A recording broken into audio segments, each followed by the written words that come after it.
gbogbo àwọn tó ń sọ̀rọ̀ yìí àwọn ajá wọn yẹn wọn ò fẹ́ràn bàbá Ọọ̀ni tó mi gbogbo ẹ̀jẹ̀ ìwojú mi wo oríṣiríṣi tí bá rí nǹkan tó wrong I will say it bọ̀ pé kí n rí ọba fín kò ní ṣẹlẹ̀ lọ́dọ̀ tèmi mọ́ lẹ́ẹ̀kan sí mo tún sọ mo fi àsìkò yìí bẹ̀ gbogbo ọmọ Yorùbá tí ọ̀rọ̀ tí mo sọ tó bá dàbí àbùkù fún bàbá Ọọ̀ni ẹ má bínú ẹ dáríjì mi ọmọ yín ni mo jẹ́ ẹ fi àsìkò yìí kẹ́ni ààrẹ apology mi ó wà accepted inú mi á dùn gbogbo ẹ̀yin ọmọ Yorùbá pátá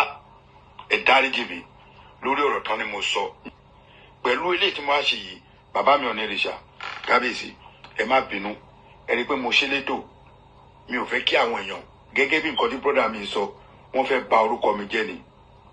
mi ìdẹ̀ ní jẹ́ kán bà orúkọ mi jẹ́ torí nǹkan tí màá máa mú wá fún àwọn ẹbí mi lórí Facebook tó máa rí ó ṣe pọ̀ kọ́lọ̀ jẹ́ kẹ́mi gbogbo wọn gùn kọ́lọ̀ jẹ́ kẹ́mi bàbá wa Ọ̀jájá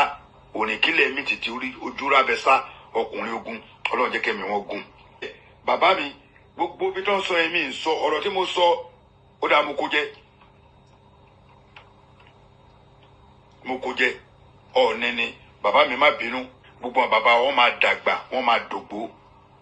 lẹ́ẹ̀kan sí ẹrí pé mò ń tẹnu mọ́ bàbá mi Ọ̀nìrìṣà èmi ọmọ yín Ààrẹ Almaroof mo tún wá bẹ̀bẹ̀ lẹ́ẹ̀kan sí pé ẹ má bínú nítorí pé ìdí tí mo fi ń bẹ̀ yín ó yé mi ẹ̀yin bàbá mi ẹ jọ̀ọ́ ẹ̀yin èèyàn mi ẹ bá mi accept the apology mi for our king Ọ̀nìrìṣà. Thank you very much. God bless everybody. Ọ̀yọ́ ni mí, Ọ̀yọ́ ni ìran mi, Ọ̀yọ́ ni bàbá tó bí mi lọ́mọ. Ire o.